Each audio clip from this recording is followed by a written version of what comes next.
Assalamualaikum warahmatullahi wabarakatuh. Perkenalkan, nama saya Lia Amelia dari Sekolah Tinggi Ilmu Ekonomi Makassar Maju, Prodi Manajemen kelas 226C. Di sini saya akan memaparkan materi telaah pustaka dan hipotesis penelitian kualitatif dan kuantitatif. Yang pertama ada pengertian teori dan bagaimana hubungan antara teori dan penelitian. Menurut Fred and Kellinger menjelaskan tentang pengertian teori itu adalah seperangkat konsep, batasan, dan proporsi yang menyajikan pandangan sistematis tentang fenomena dengan merinci hubungan-hubungan antar variabel dengan tujuan untuk menjelaskan dan memprediksi gejala itu. Hubungan antara teori dan penelitian memiliki hubungan yang sangat erat dan saling bergantung satu sama lain. Yang pertama, teori sebagai landasan penelitian, kedua, penelitian untuk menguji atau memperbarui teori, dan yang ketiga ada teori untuk mengarahkan penelitian. Selanjutnya ada jenis-jenis teori menurut Mark tahun 1963 dalam buku Siti Rahayu Haditono tahun 1999. Ada tiga. Yang pertama ada teori deduktif, di mana teori deduktif adalah memberi keterangan yang dimulai dari suatu perkiraan atau pikiran spekulasi tertentu ke arah data akan diterangkan. Kedua ada teori induktif, adalah cara menerangkan dari data ke arah teori. Dan yang ketiga ada teori fungsional, itu menunjuk pada suatu interaksi pengaruh antara data dan perkiraan teoritis, yaitu data mempengaruhi pembentukan teori dan pembentukan teori kembali mempengaruhi. Selanjutnya ada tujuan, manfaat, dan langkah-langkah membuat telaah pustaka. Yang pertama ada tujuan, yaitu mengidentifikasi penelitian sebelumnya. Kedua, menemukan celah penelitian. Yang ketiga, mendukung pengembangan kerangka teori.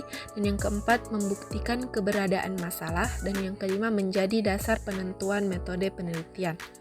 Adapun manfaatnya yaitu yang pertama membantu peneliti dalam menyusun hipotesis, kedua menambah pemahaman teoritis, dan yang ketiga membantu dalam merancang penelitian, yang keempat menghindari duplikasi penelitian, dan yang kelima meningkatkan kualitas penelitian.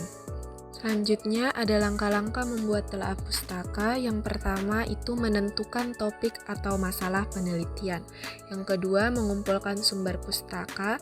Yang ketiga menganalisis dan menyaring sumber pustaka. Yang keempat menyusun tinjauan pustaka secara sistematis. Yang kelima mengkaji temuan-temuan penelitian terdahulu. Dan yang keenam menyimpulkan hasil telaah pustaka. Selanjutnya ada pengertian proposisi dan bagaimana hubungannya dengan hipotesis. Hipotesis menurut Yunus tahun 2010 secara harfiah, hipotesis artinya ialah suatu kebenaran yang masih bersifat meragukan. Kebenaran dapat dibedakan atas dua hal, yaitu kebenaran secara teoretik dan kebenaran secara faktual. Misalnya, pernyataan pekerja yang lebih rajin akan memperoleh pendapatan lebih banyak daripada pekerja yang malas, merupakan sebuah hipotesis. Secara teoretik, hal tersebut benar bahwa orang yang lebih rajin bekerja akan memperoleh pendapatan yang lebih besar daripada mereka yang malas. Tetapi, pernyataan tersebut masih perlu diuji yang hasilnya bisa terbukti benar atau sebaliknya. Proporsi menurut Singarimbun dan Afendi tahun 1995 ada dua tipe proporsi, yaitu aksioma, postulat, dan teorem. Adapun jenis-jenis dan manfaat hipotesis itu yang pertama hipotesis deskriptif, yang kedua hipotesis asosiatif, dan hipotesis nol. Ada kriteria hipotesis yang baik dalam penelitian. Itu yang pertama ada jelas dan spesifik, yang kedua logis berdasarkan teori atau literatur yang ada, yang ketiga dapat diuji atau testable. Selanjutnya relevan dengan masalah, kontens variabel yang dapat diukur, kontens hubungan antar variabel yang jelas, dan memungkinkan untuk menarik kesimpulan. Selanjutnya ada langkah-langkah yang harus dilakukan dalam pengujian hipotesis. Itu yang pertama adalah menentukan formulasi hipotesis, yang kedua menentukan tingkat signifikansi, dan yang ketiga menentukan jenis uji statistik yang tepat, yang keempat mengumpulkan data, yang kelima membuat keputusan berdasarkan nilai P atau value, yang keenam membuat kesimpulan. Selanjutnya ada dasar-dasar pengembangan hipotesis. Yang pertama, pemahaman teori yang relevan.